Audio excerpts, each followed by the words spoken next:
Hi there, everybody. Welcome to the Holy Shed for our Good Friday meditation around the theme of Christ of Survivors.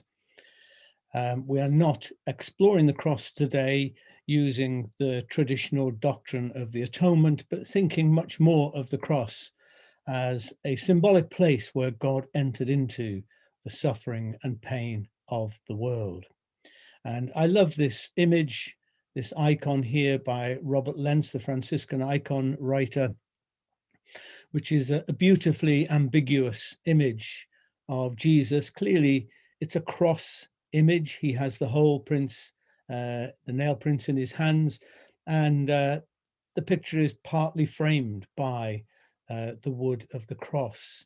But we've got this very modern reference, really, to barbed wire, which sparks off so many possibilities in our minds in today's world. And here is Jesus looking through the barbed wire. Is he on the inside looking out or on the outside looking in? The icon doesn't clearly tell us that. It's up to us as we look at it. So I invite you today to sit back and enjoy this time.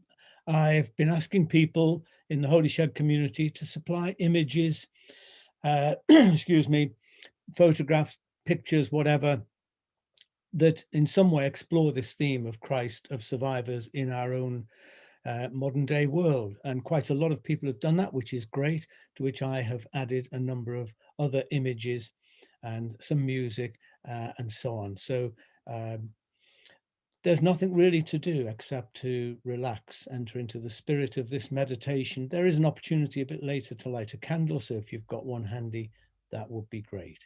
But let's begin with a little bit of music and an opportunity to just chill and enter into the spirit of what we are exploring today.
Of course, those last few days of Jesus's life began in the Garden of Gethsemane. This is a lovely icon of the disciples sleeping. Jesus had asked them to watch with him, and this poem by Mary Oliver is called Gethsemane.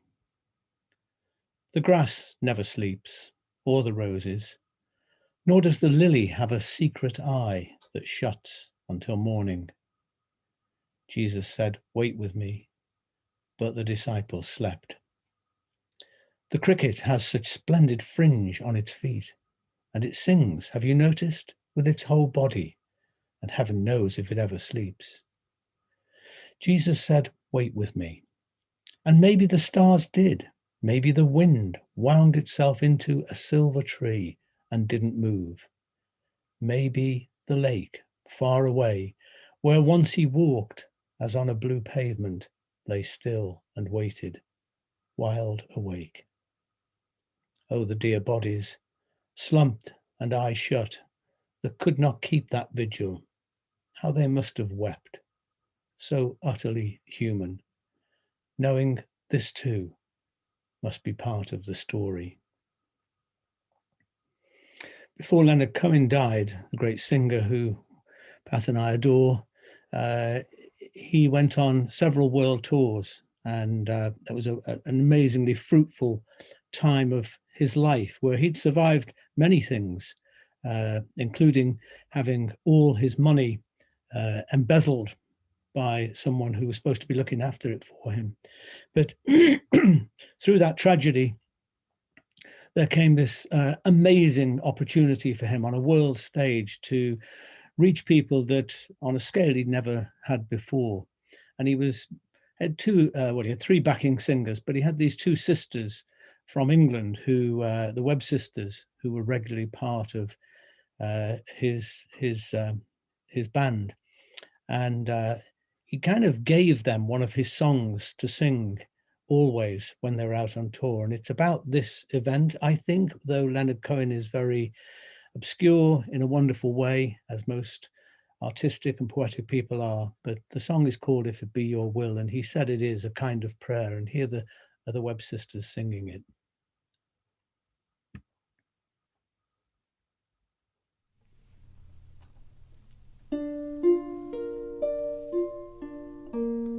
If it be your will that I speak no more, and my voice be still as it was before, I will speak no more. I shall abide until I am spoken for. If it be your will,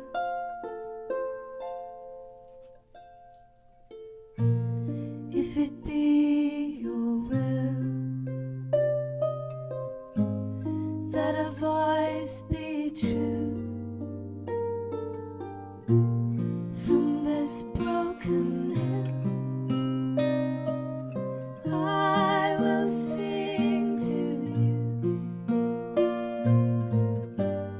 From this broken hill, all your praises they shall be.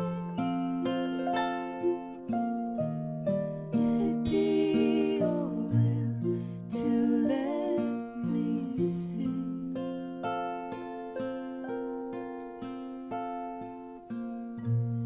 if it be your will, if there is a choice, let the rivers fill, let the hills rejoice, let your mercies be on all these burning hearts in hell. If it be your will to make us well,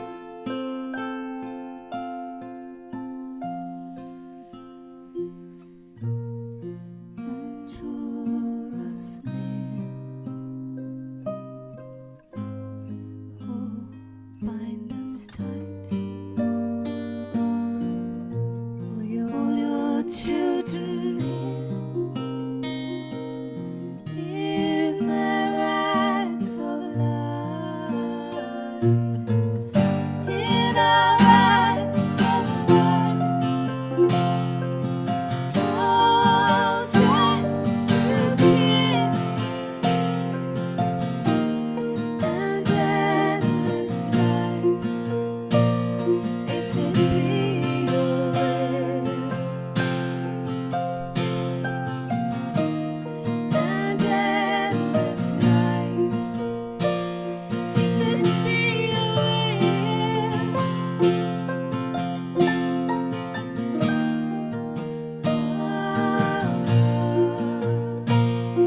Beautiful.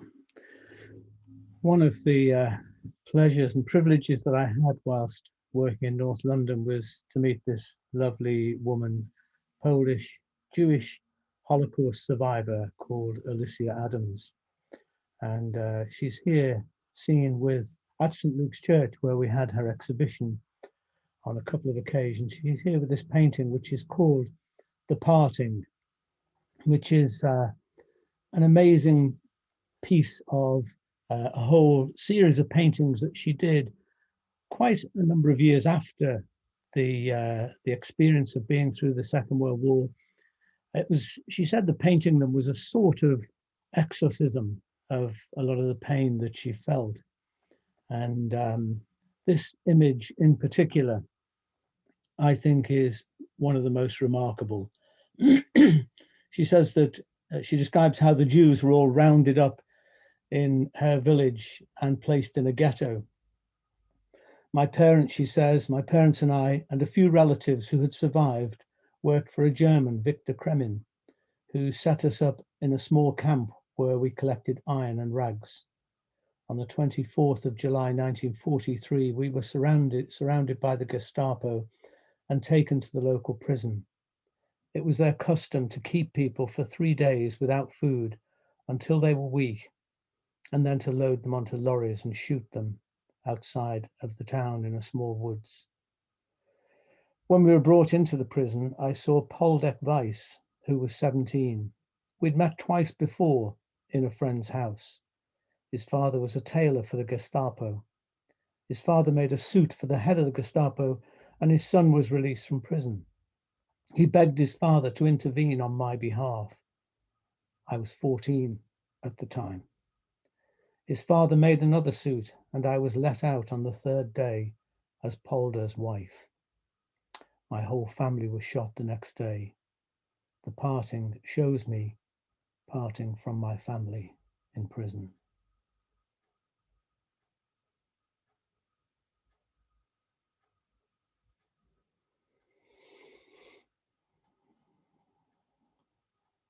It's a tragic but a wonderful story of how this young lad intervened on behalf of Alicia and pretended that she was his wife. Wow. Here are a couple of stories, one from that time frame and another from a much more recent time frame.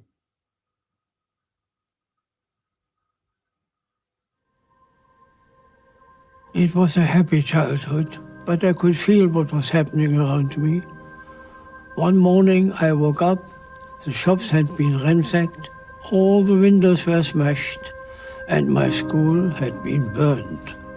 الصوت كان كتير عالي، كل البيت كان عم يهز، كان كتير قريب الصوت، الناس كانت عم تصرخ وتركض، فكتير عالم انقتلت وماتت. My mother said I had to go. I didn't want to leave her. But she said we would meet again soon. She must have known that she would never see me again. كان قرار إنه موت ولا عيش. أنا وأخوي هربنا لحالنا، نمنا بالشارع، بالبساتين، بالحدائق، وين ما يصح لنا. They brought us to a refugee camp. We had hardly any food. الرجال كانوا حاطيننا بقارب صغير، كان لشخصين أو 3، بس نحنا كنا 12، بأي لحظة كان ممكن يقلب. Planes flew over us and gunned our boat. I dived and hid under a raft. كان كتير عتم، ما قدرت لاقي أخوي. بلش صرخ بشار بشار. I've never been more scared in my whole life. I thought I was going to die.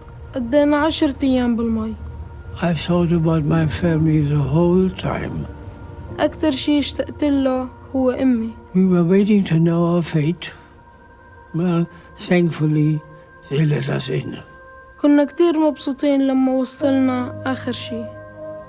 I'm alive. أنا عايش، أنا I am واحد من one of the المحظوظين. lucky ones.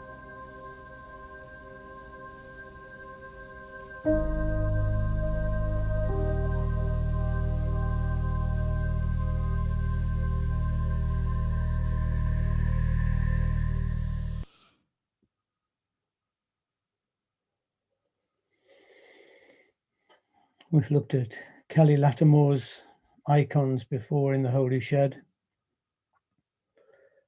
This one, which refers back to the beginning of the life of Jesus. It's an image of the Holy Family of the streets in our own world, where so many families and individuals are lost and don't have somewhere to belong, or they can't anymore remain where they did once belong. Kelly Lattimore is saying that Christ is part of this suffering too. God enters into the sufferings of our world.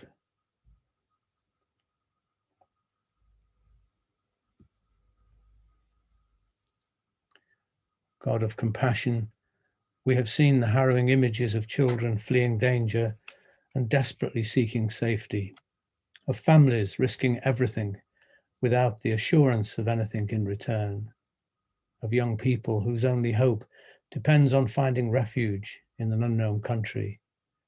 May we offer a welcome as warm as the one we would hope to offer the child who once fled, looking for refuge in Egypt, who later suffered and died an innocent victim. Amen.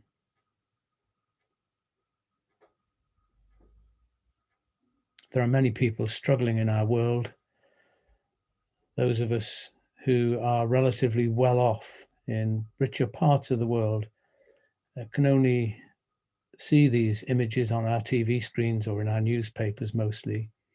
Some people travel to them and are able to see firsthand the hardship that people go through in other parts of the world, not necessarily refugees, people who stay where they were born, but life can be difficult.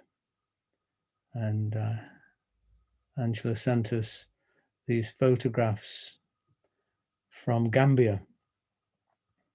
The first picture on the top left of your screen is Mariana's market stall outside her workshop in a predominantly Muslim Gambia. What you see on the outside counter is literally all she has to sell each day, about a dozen tomatoes and other vegetables that come from her meager garden, stunted by a lack of water. Mariana keeps some vegetables for her own family and sells the rest. Unfortunately, the sale of these vegetables is not enough to sustain her family, but this produce helps keep other members of the community healthy.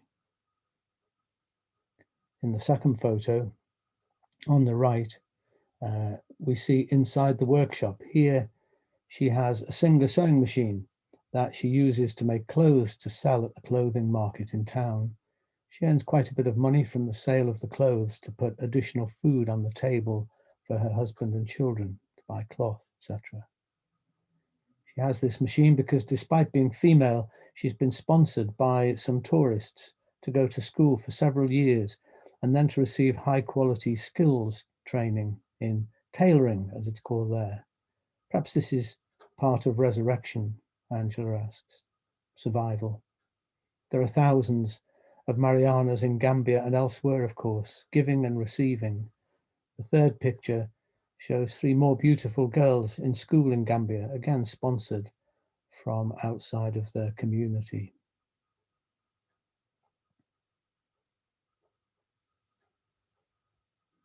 Good Friday is a time, I think, when we should open our hearts and minds once more to think about people for whom survival is a much more painful and difficult and challenging thing than it ever is for us. But there are lots of ways in which we struggle to survive. The picture on the left, the snowy scene, is one that Caroline, another shedster, sent in. She says that this February at our local park across the road is where this picture was taken. And Caroline gets around in a wheelchair, and she says, it's the first time I ever ventured out in the snow. Have She's got a power-assisted wheels now, unlike previous models that she had. And because of the pandemic, she says, I thought, sod it. You only live once, live it. And then she was rewarded with this sunrise reflecting on the snow. The glow, she says, really had a profound effect on her internally. Sometimes, life can feel like we're in an icy wilderness. And the image on the right is actually of an ice cross that we made for a soul space some years back, where a wooden cross was actually frozen into some ice, and then during the service, the ice melted. And I admired Caroline's courage in going out for the first time in the snow. Hope requires some defiance, some courage. And if the cross speaks of anything, I think it speaks of courage and how that has melted the freezing ice of people's despair through the centuries. There are many forms of icy wilderness that people experience today.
Well, this last year has been a heavy cross for a lot of people. We've all had to carry this cross of COVID, but some people much more than others. And we are, I know, so grateful to those people who have truly been our saviors and still are, who have put themselves on the front line in order to be there when people have needed them.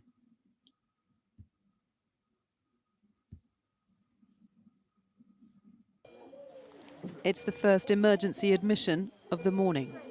Completely unresponsive. This patient's come from the acute ward. She needs to be ventilated urgently. Ready, steady, roll. While this man needs to be proned on his front. Staff are worried he's deteriorating. It takes 8 people to turn him. You a bit more comfortable, darling, all right? This is what doctors and nurses here do every minute of every day. And it's hurting. The parts where family can't come in and see the loved ones, when all they want to do is just tell the family that they love them. And you're having to tell them that for them.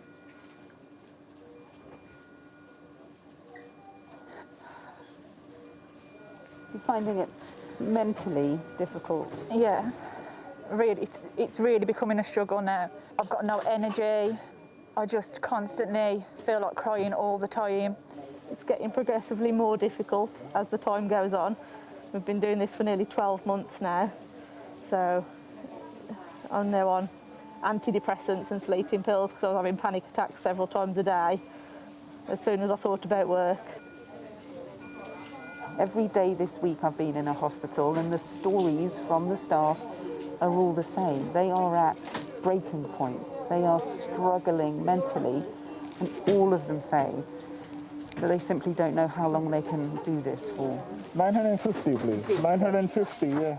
Life and death decisions are being made here minute by minute, even from home. I'm constantly contactable. I'm constantly accessible. And the expectation is that you need to deliver very quickly. So that level of anxiety is hard to cope on a daily basis. You're never getting a break. Not happening. Then there are the hundreds of others keeping things moving in the hospital, secretaries, porters and cleaners, not one unaffected by what's happening. It is scary for us all. I have a complex needs child, so it is important that we keep safe. We can spend a lot of time in these areas too, which makes it, I think we're in a more vulnerable position. There is nowhere to hide here. Everyone needs caring for before the fragile mental health of these people ebbs even further away. Emily Morgan, ITV News at Walsall Manor Hospital. Bonhoeffer asked, who is Jesus Christ for us today? I think this last year, Jesus Christ has been doctors, nurses, and all the other people who have offered them support without which we wouldn't have got through and we wouldn't be getting through. But on a much more down-to-earth level, there have been a lot of things that have helped us to survive so far through this pandemic, including Safi. Saffron is her proper name, who lives in Melbourne with Kerry and her family. And Kerry, who regularly joins us in the shed, says that there have been just a myriad gestures, some very small but very memorable, which have helped her and people she knows to get through the winter in Melbourne last year, where things felt very isolated and quite overpowering. And she lists lots of things, but the one that stood out to me was Safi, because I think in a way Safi kind of symbolizes all that other plethora of things and people that have helped us and are helping us to get through the present situation. Christ comes in many forms. I've always believed that Christ comes in the form of a dog, often more potently and powerfully than through a lot of human beings. And so take a look at Safi. You're looking somehow mysteriously into the eyes of Jesus again there.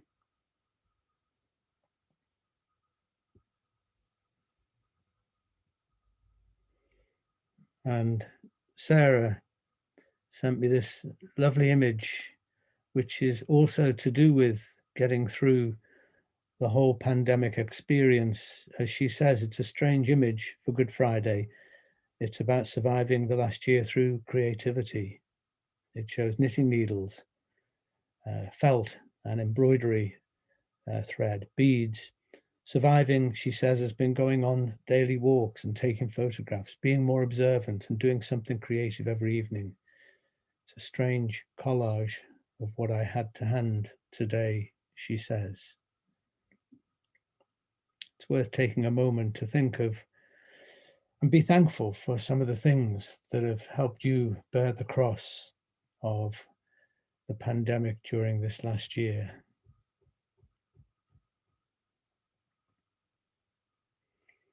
And there have been lots of signs of survival, of resurrection, of new life, not least, of course, the birth of children. This is Lucas Evan, who was born in March, I think it was.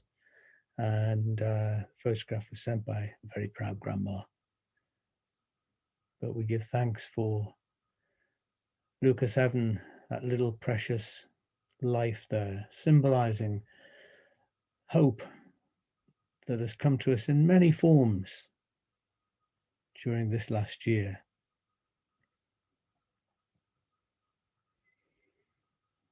On a darker note, I guess, in many ways, there is this amazing piece of art which a friend of ours, Laura Beaumont, made. It's in a series that she's done where she's kind of cut into all kinds of books and placed images in them. And this one just struck me so powerfully. When I saw it, I just thought, it's the end of innocence.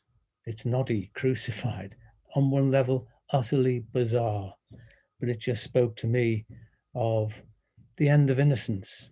And we think about that in terms of Christ suffering in the pain of child abuse, of child abandonment, of the pain that is so widespread amongst many children who shouldn't be experiencing it at all. But I think also this last year through the pandemic, there's been a loss of innocence on all kinds of levels as well. Christ of survival, we hold before you the many ways in which innocence has been lost through this pandemic, in hopes and dreams shattered, futures forfeited, lives lost, normality snatched away, childhood intercepted, in abuse of many kinds sustained. May the resilience and courage of your cross inspire and empower us to survive and help to create a better future for friend and stranger alike. Amen.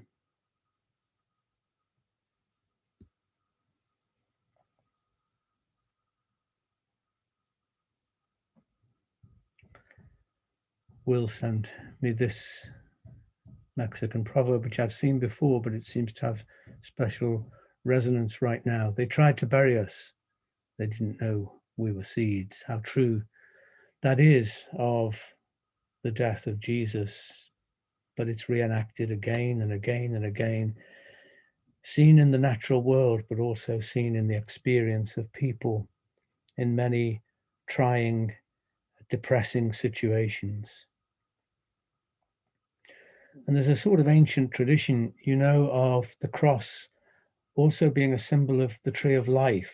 It's the kind of the tree that sprouts, that emerges from what seems like death. And this lovely drawing came from Rebecca, another Shedster, which I've called the cross, the tree of life. And it's something that she did during Lent. In terms of survival, she says, I suppose we'd say that there's life through and after suffering, hopefully better and more hopeful. I think I left the feet marks that you can see there at the foot of the cross, so that they were in a way sheltered and protected, to know that the cross speaks to us of a place of refuge. And a rose is a symbol of love, and climbing roses embrace and grow round whatever it is that they are wrapping themselves about. She says, I was widowed when I was 28. We'd been married just short of 2 years, and I remarried just over a year later. I can remember saying to an acquaintance who was shocked that I'd moved on, that life doesn't stop for the living.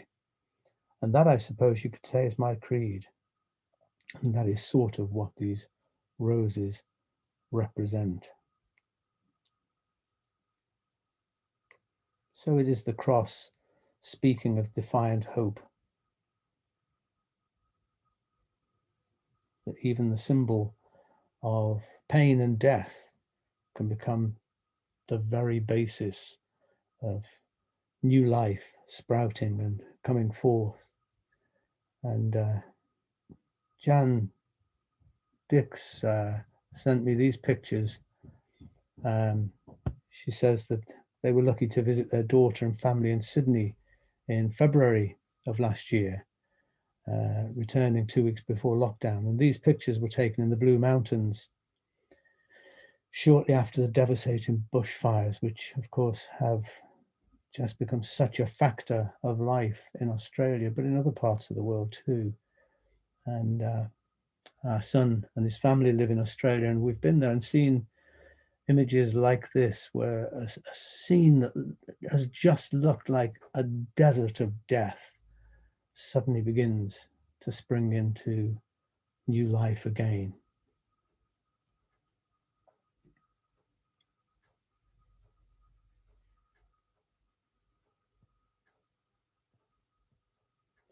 And it's a similar theme, really, that Anne Morris sent us with these two pictures. She said that she transplanted a rose tree from her mother's garden a few years ago. Last year, it died, which saddened me, she says, because of its beauty and memories.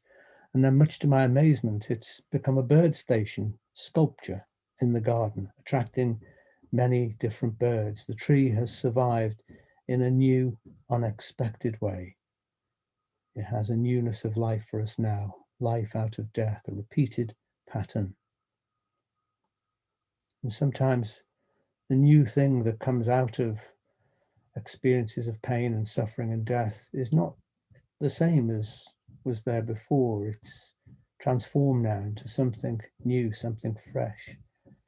And Anne rather wonderfully has a poem to go with those pictures called The Tree, that she wrote. Newness of greens, small curling, delightful expectation of things to come, growth spurts by surprise, waiting, how glorious. A change.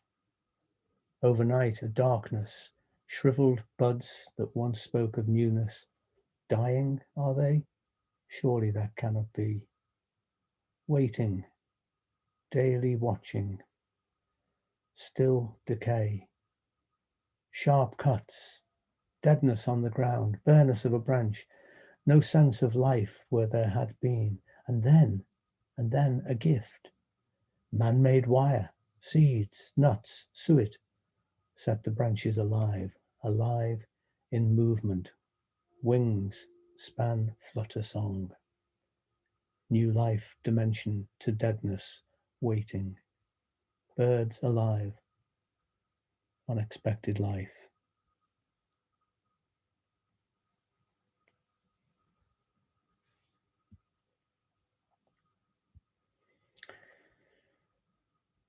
And obviously we're thinking about the whole planet itself, which is going through a traumatic time due to human actions. And this lovely image by Charlie, a friend of ours and a regular Shedster, just speaks so powerfully to me of hope, of newness. Our planet, this wonderful earth, needs some more intervention from human beings of a more positive, life-giving sort, to cease treating it in the way that we have. But there's hope.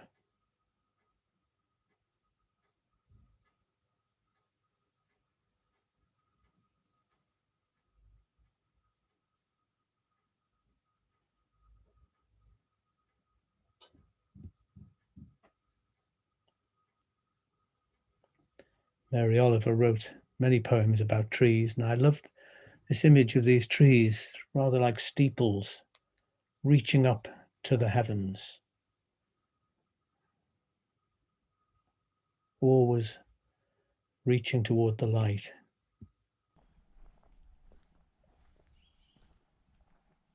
When I am among the trees, when I am among the trees, especially the willows and the honey locust, equally the beech, the oaks, and the pines, they give off such hints of gladness. I would almost say that they save me, and daily. I am so distant from the hope of myself in which I have goodness and discernment, and never hurry through the world, but walk slowly and bow often. Around me the trees stir in their leaves and call out, "Stay a while." The light flows from their branches, and they call again. "It's simple," they say, "and you too have come into the world to do this, to go easy, to be filled with light, and to shine."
In the mystical traditions, there's always been this sense of the cross being linked with the tree of life, and not just an ending, but a new beginning, not a gate closed, but a gate opening, not just a tree dying, but coming to life. It is, as we heard earlier, a sort of a pattern that's repeated in many different aspects of life, many different traditions. Robert Lentz, who did the image that we saw right at the beginning, also created this wonderful icon called the Dance of Creation.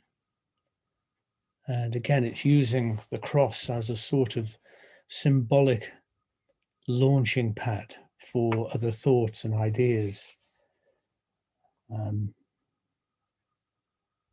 Robert Lentz says of it, he says, this icon celebrates ancient Christian tradition and the most startling contemporary discoveries about the nature of the cosmos.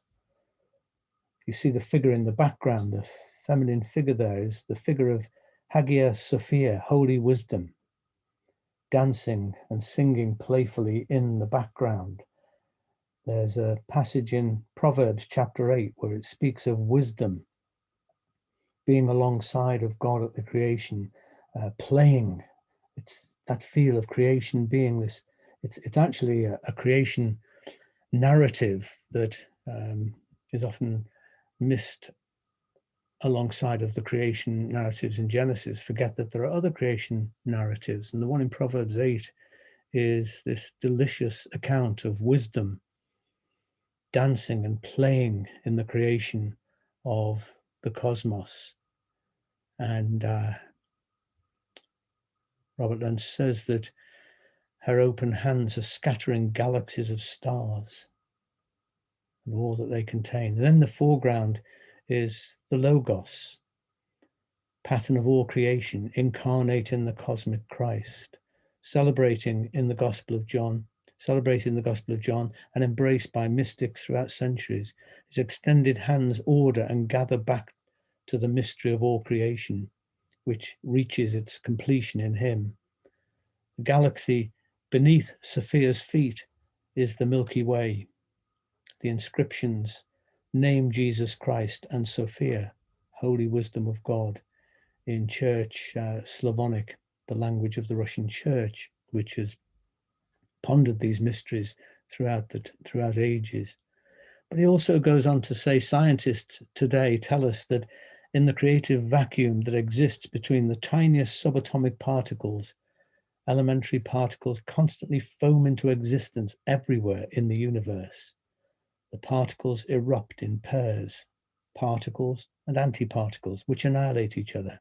Certain particles, called quarks, continue to exist as they relate to each other in groups of 2 or 3, interdependently and interconnectedly. Connectedness and interrelatedness are interwoven throughout the entire fabric of creation. The ground of the universe is absolutely dynamic and ever new as it constantly emerges and falls back into this all-nourishing abyss. The dance never ceases. That's an amazing way, isn't it, to think about the whole life and death thing as this sort of dance that never ceases, always newness coming out of death. Lentz says a tradition dies when it stops growing, when it cannot expand to embrace new vistas. It should be discarded.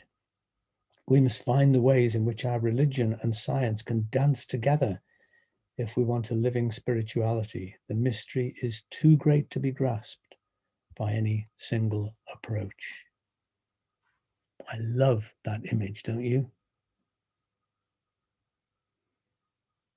So all through these things, we've been thinking about the fact that the cross, which symbolizes death, also speaks to us of newness, of new life, of new growth coming from what seemed like the end. And so we're finishing with this icon by Kelly Lattimore, which is based around the traditional formulation of the Pieta, it's called. You know, it's not an image that is actually seen in the Bible, but it's an imagined image of Mary holding the body of her crucified son. And Kelly Lattimore has put that right into our world with an image of George Floyd, the man who died when the policeman's knee was placed on his neck for 9 minutes and more. So as we look at this image, let's take a moment to think of all the suffering and pain of our world, that which we've participated in ourselves and that which we see in others. And I invite you to light a candle now as a prayer, as a way of reaching out to those who are suffering in our world today.